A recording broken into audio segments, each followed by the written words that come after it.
Kanalıma hoş geldiniz.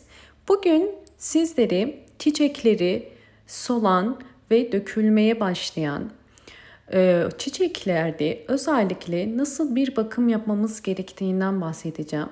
Hemen çiçekleri solan orkidelerde ilk bakmanız gereken kökleri. Kökleri çürüyen bir orkidenin çiçekleri solmaya başlar ve yaprakları giderek yumuşamaya ve sarkmaya başlar. Böyle bir durumda yapmanız gereken ilk işlem orkidenizin toprağını değiştirmek ve köklerine bakmak.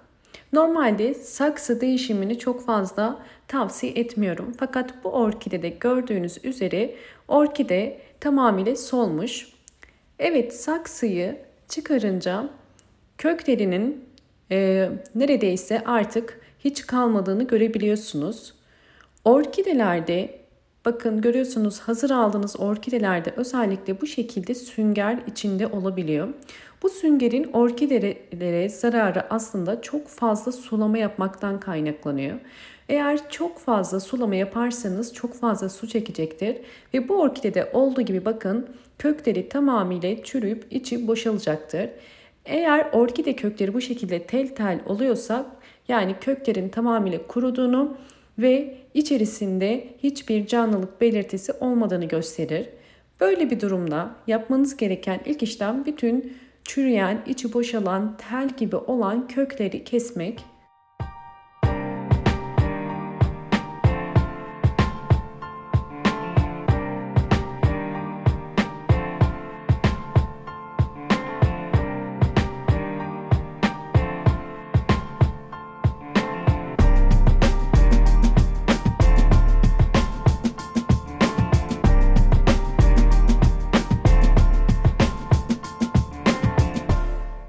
Evet, orkideyi budama ve temizleme işleminden sonra dezenfekte etmemiz gerekiyor. Ben orkideyi yapraklarıyla birlikte yıkıyorum. Çünkü bu orkidede böceklenme ve herhangi bir hastalık olabilir.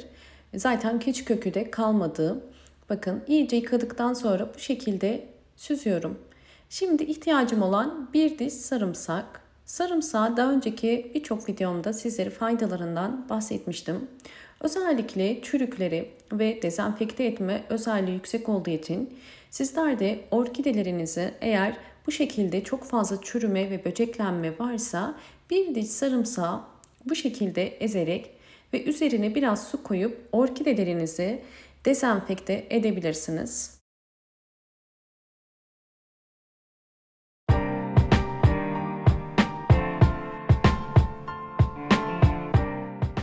1 litre suyun içerisine hazırladığım sarımsaklı suyumdan döküyorum.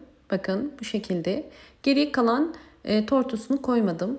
Ve orkideyi yapraklarıyla beraber 10 dakika bu şekilde içerisinde bekleteceğim. Ve böylelikle orkidemizi dezenfekte etmiş olacağız.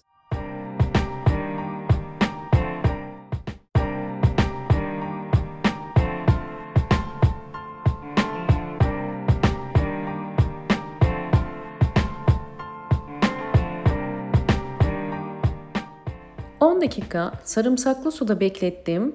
Orkidemi şimdi yaprak aralarındaki suyun süzülebilmesi için ve tamamıyla kuruması için bu şekilde bekleteceğim. Bu işlem önemli. Ve daha sonra orkidemizi gerekli işlemleri yapacağız. Evet, bakın kurudu, artık görüyorsunuz yapraklar ve gövde kısmı da kurudu. Yalnız ben çiçek dallarını koparacağım. Çünkü zaten orkidemiz çok zayıf ve aynı zamanda yaprakları yumuşak ve hiç kökü yok. Daha fazla gücünün köklere verebilmesi için bakın bu çiçek dalını da koparıyorum. İhtiyacımız olan bu şekilde bir plastik şişe. Sizler isterseniz cam şişe de kullanabilirsiniz. Hiç fark etmez. Önemli olan şeffaf olması. Bakın orkidenin son halini görüyorsunuz. Bu şekilde yumuşayan yapraklar. Ve şimdi ben bu orkideye ters su kültürü uygulayacağım. Ters su kültürü demek sadece yaprakların bakın ucunun suya değdiği ve gövde kısmının yukarıda olduğu bir işlem. Ve bu işlemi uygularken özellikle hızlı sonuç çıkarabilmesi için ters su kültürüyle birlikte sera da uygulayacağım. Bunun için bakın küçük delikler açıyorum. Bu önemli çünkü orkidemizin gövde kısmının küflenmemesi için, hava alabilmesi için Özellikle üzerinden bu şekilde delikler açıyorum. Eğer delikler açmazsanız orkidenin gövde kısmı çürüyebilir ya da küflenebilir. Buna dikkat edin. Bakın bu şekilde kapatıyorum ve kenarlarında elinizde varsa tokalar ya da bir bant ile yapıştırabilirsiniz. Bu şekilde ters su kültüründeki orkidemizin hızlı bir şekilde nem kaybetmeden sonuç verebilmesi için bu işlemi uyguluyorum.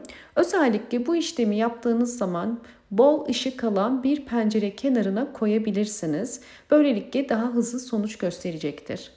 Evet, sizlere hemen daha önce uyguladığım bir orkidemdeki sonucu da göstermek istiyorum. Bakın şöyle yakından gösterirsem eğer, daha önce bu orkidemi ters kültürü uygulamıştım. Fakat daha hızlı sonuç almak için sera yöntemiyle birlikte denedim. Bakın görüyorsunuz şu anda 3 tane küçük kökü var. Ve bu orkidenin ilerleyen zamandaki halini de göstereceğim. Tekrardan bakın sizlere daha yakından sonucu göstermek istiyorum. Gördüğünüz üzere kökler giderek büyüdüler. Çünkü sera yönteminde kökler daha fazla nemli olur. Daha fazla nem tutar ve bu da orkidenin köklerinin daha hızlı büyümesine yardımcı olur. Bakın gördüğünüz üzere kökler giderek büyüdü. Bu yöntemde kesinlikle sonuç alırsınız. Fakat kesinlikle gövde kısmına su sıkmayın. Bu yanlış bir yöntemdir. Eğer bu yöntemi denerseniz orkidenizin gövde kısmı kesinlikle küflenir ve çürür. Çünkü bazı yorumlarda daha farklı kanallardan izleyip sonuç alamadığınızı yazmışsınız. Burada önemli olan doğru uygulama yöntemi. Kesinlikle orkidenin gövde kısmının ıslak olmaması gerekiyor. Bakın yeni bir kök daha çıkıyor. Bu yöntemi eğer anlattığım şekilde yaparsanız mutlaka 2 ya da 3 hafta sonra küçük küçük kökler çıkmaya başlar. Önemli olan doğru uygulamanız. Çünkü herkesin anlattığı yöntem farklıdır. Bakın bu da diğer orkidem. Onun da hemen gördüğünüz üzere küçük bir aktif bir kök çıkarmaya başladı. Bu da daha önce sizlere göstermiş olduğum ters su kültüründeki orkidem.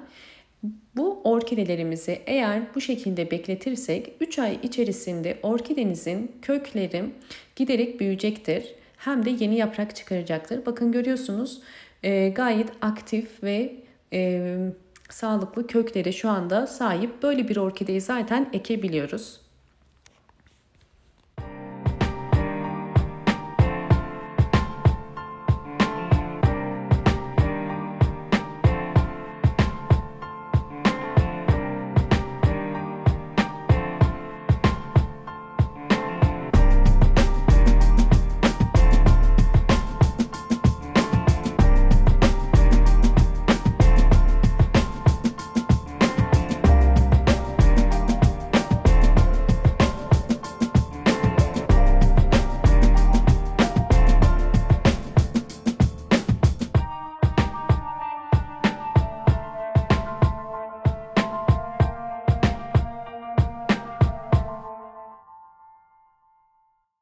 Umarım bu videom sizler için faydalı olmuştur. Tüm detaylarıyla sizlere anlatmaya çalıştım.